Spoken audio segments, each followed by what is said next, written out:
एक बहुत ही खूबसूरत राज्य था खनकपुर। राज्य में सब तरफ खुशहाली थी। वहाँ का राजा भैरव सिंह अपनी प्रजा के प्रति बहुत वफादार और प्रेम भाव रखने वाला राजा था। उसी राज्य में एक परिवार रहता था जिसका मुखिया ख्याली चंद था। ख्याली चंद के 2 बेटे थे जिनकी चिंता हमेशा ही ख्याली चंद को सताती रहती थी कि उनके जाने के बाद वो अपना गुजारा कैसे करेंगे। एक दिन ख्याली चंद ने अपने दोनों बेटों की बुद्धि परीक्षण की बात सोची और अपने पास बुलाया। पिताजी, आपने हमें बुलाया?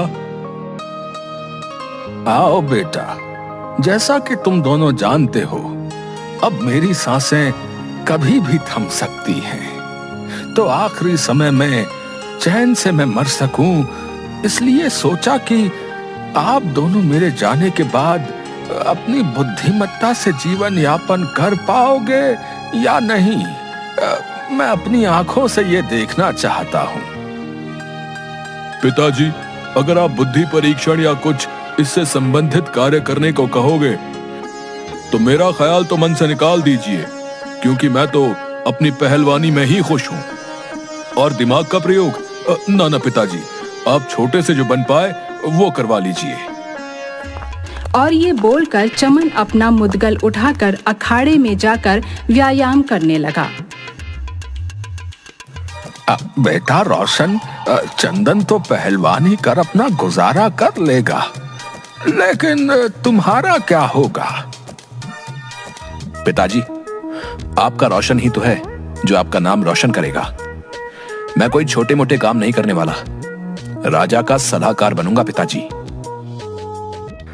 अरे तुम इतने बड़े बड़े सपने देखना बंद करो भाई, हैं?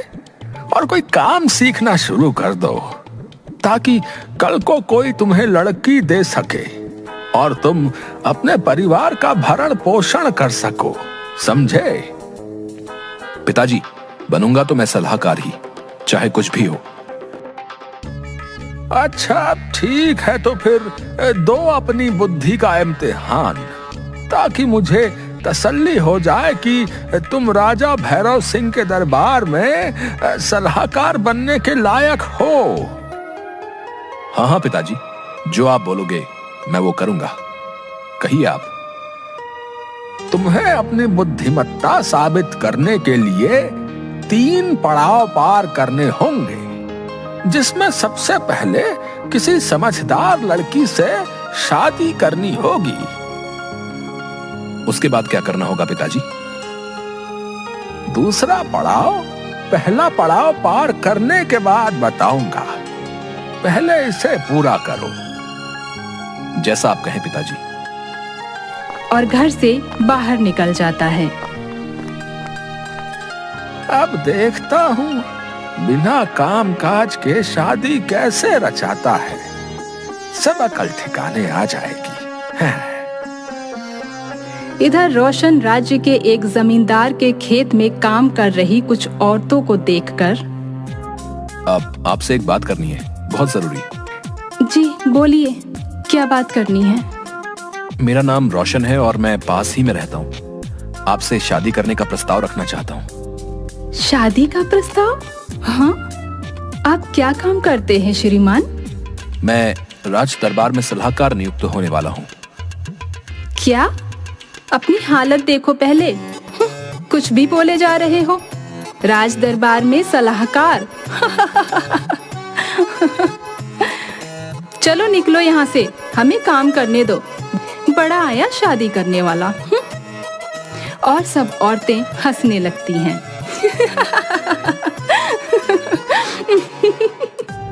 हाँ हाँ जा रहा हूँ, देखना सलाहकार तो बन के रहूंगा। गजब की बेइज्जती कर दी। अब क्या करूं? कुछ और सोचना पड़ेगा। हाँ, ये सही रहेगा, घी टेढ़ी उंगली से निकलेगा। रोशन अपने एक दोस्त के पास गया जो उसी राज्य में जोहरी का काम करता था। कैसे हो दोस्त? आओ रोशन, बहुत दिन बाद दिखे आज, बताओ क्या काम पड़ गया आज? अरे काम कुछ नहीं, बस ऐसे ही। भाई बचपन से जानता हूँ तुझे, अब बता दे।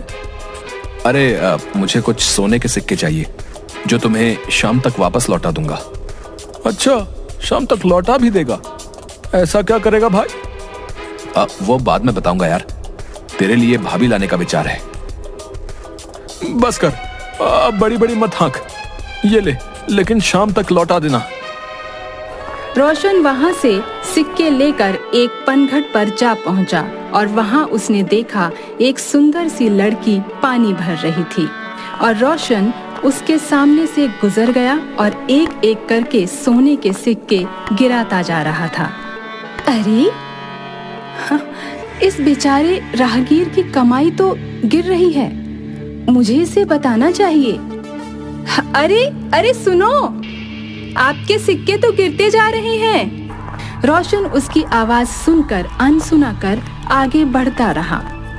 लड़की दोबारा चिल्लाई, अरे भाई रुको, अरे सुनो, सिक्के गिर रहे हैं आपके। भाई सुनकर रोशन गुस्से से रुका और बोला, क्या है? कौन हो तुम? भाई मत कहो मुझे, समझी? अजीब इंसान है, एक तो मदद कर रही हूँ, ऊपर से मुझ पर ही चिल्ला रहा है। हाँ? क्या खाक मदद कर रही हो? मेरी सारी मेहनत पर पानी फेर दिया। अच्छा जी, उल्टा चोर और कोतवाल को डांटे। हाँ?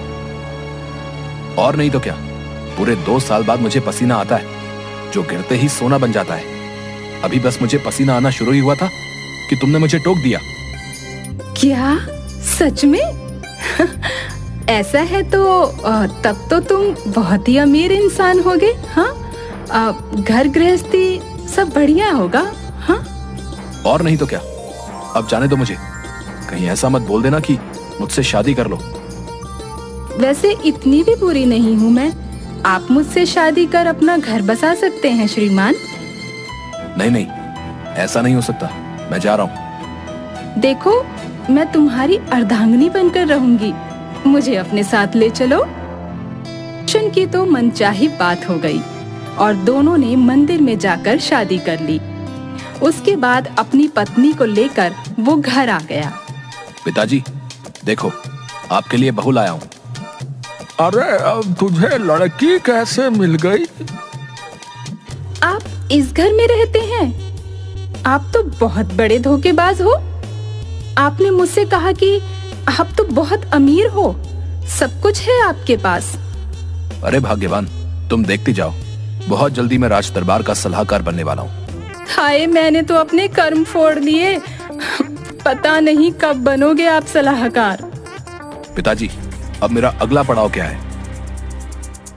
बेटा, पहले पड़ाव में तो तुमने लड़की को बहला फुसला कर शादी कर ली और पूरा कर लिया। अब दूसरा पड़ाव ये है, कुछ दिनों से हमारे राज्य में डकैती की घटनाएं बहुत बढ़ गई हैं। तुम्हें उन डकैतों का लूटा हुआ सामान यहाँ वापस लाना है। क्या पिताजी, आप मरवाना चाहते हैं क्या मुझे? उन डकैतों से तो बड़े भैया भी पिटकर आ गए थे, मैं भला कैसे उनका सामना करूंगा? वो मैं नहीं जानता, तुम और तुम्हारा काम। रोशन पूरे राज्य में उन डकैतों के बारे में छानबीन करता है और एक दिन अंधेरे में घर वापस आते हुए शमशान घाट के पास कुछ आवाजें सुनाई दी। रोशन ने चोरी छुपे वो आवाजें सुनी। अरे उस्ताद, सबसे बढ़िया जगह है ये, लूट का सारा सामान यहाँ सुरक्षित है। दिन हो या रात, कोई नहीं भटकता यहाँ। सही कहा, भूत प्रेतों का डर तो लगा रहता है, लेकिन काम धंधा तो यहीं से चलेगा। अच्छा, तो सारे डकैत रात को यहीं रुकते हैं। अब माजरा समझ में आया। रोशन घर वापस आता है और अपनी पत्नी के साथ मिलकर कुछ सलाह करता है। अगले दिन सुबह जब ख्याली चंद मंदिर की तरफ निकल गया, तभी पीछे से रोशन की पत्नी ने रोना शुरू कर दिया और रोशन को जमीन पर लेटाकर ऊपर सफेद चद्दर डाल दी। अरे मेरे पति को क्या हो गया? अरे मेरे पति को क्या हो गया? अरे कोई इनका संस्कार करवा दो। मैं तो बर्बाद हो गई। उसकी आवाज सुन आसपास पड़ोस के सब लोग इकट्ठा हो गए और अरे अचानक से रोशन को क्या हो गया? बहुत बुरा हुआ भाई, अभी अभी तो शादी करके आया था बेचारा रोशन। अरे भाइयों, जल्दी से ले चलो, सूरज ढलने से पहले संस्कार कर देना चाहिए। कुछ लोग अर्थी को उठाकर शमशान घाट पर पहुंचते हैं। तभी रोशन की पत्नी कहती है, मेरे पति मरने से पहले बोलकर गए थे कि जो मेरा संस्कार करेगा उसका सत्यानाश होगा। क्या? ये क्या बद्दुआ दे गया वो? चलो भाइयों, हम लोग नहीं कर सकते इसका संस्कार। अजीब इंसान था।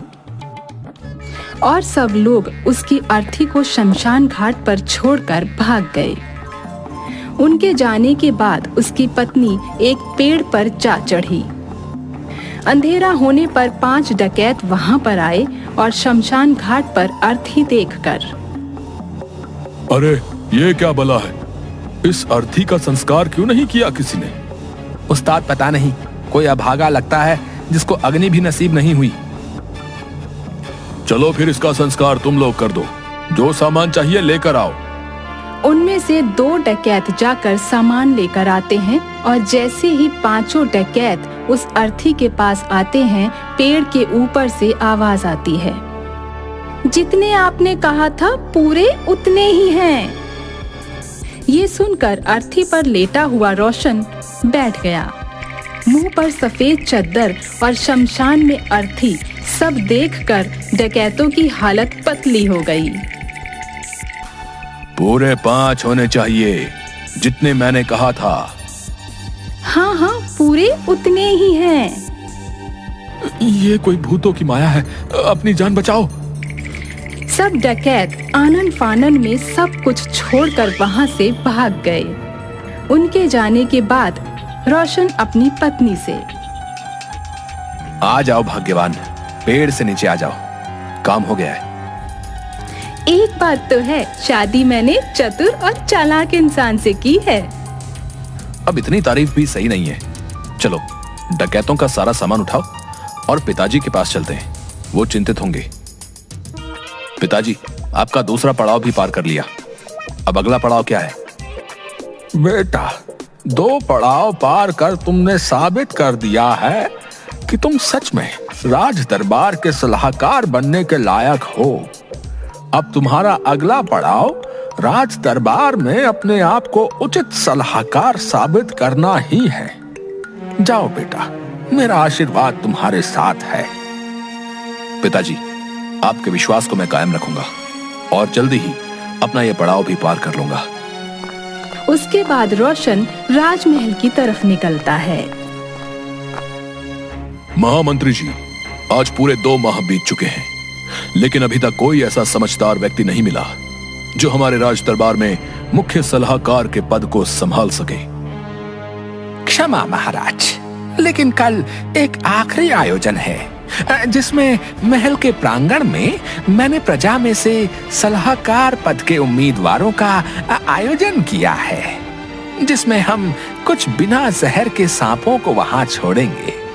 जो कोई निडर और साहसी हुआ तो किसी अच्छे तर्क के साथ हमारे लिए उचित उम्मीदवार होगा महाराज।